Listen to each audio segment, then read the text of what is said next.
special economic zones.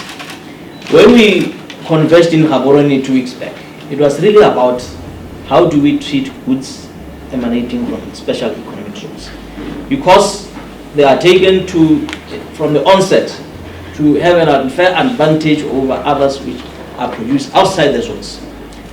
There was some not so subtle position on how they must be dealt with, whether they should enjoy all the fruits of the AFCFTA or they should be excluded.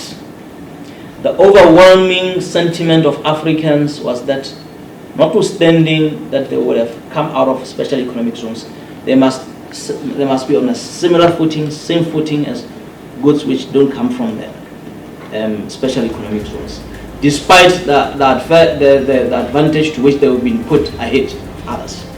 There were two, of course, countries which didn't quite agree, Tanzania and Senegal, if I'm not mistaken. They were disagreeing, but of course they had their own challenges in their own locality. And the source of disagreement seems to be the dispute they had in their own locality. Tanzania was in deep grief, was deeply aggrieved, alleging that Kenya, their neighbor, are dumping. They are dumping into them. So I think this is what really was informing their disposition towards this, which we, the rest of Africans, were agreeing to, being that special economic zones must enjoy the fruits of AFCFTA. Tribunal or arbitration panel. So, Minister, there is no appeal to the arbitration panel, and the decisions taken there are final. And now the parties to disputes can only be the state parties, member states. You cannot have a natural person or juristic person trying to sue a state party for the DSB.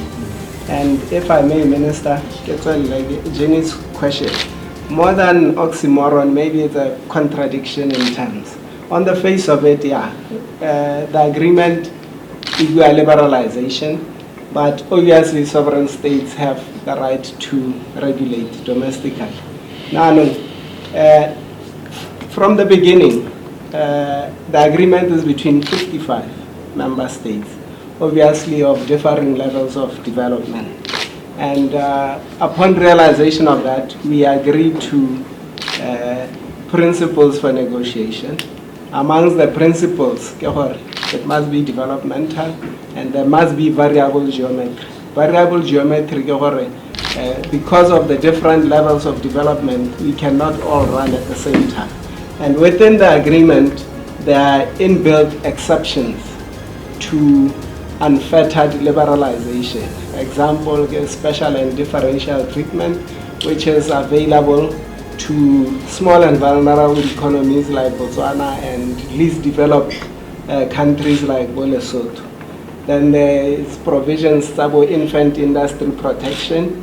Like if we want to develop a particular sector, we can restrict imports, whether through high duties or quantitative restrictions. So in a way, it is allowed by the agreement, looking at the development status of each state party.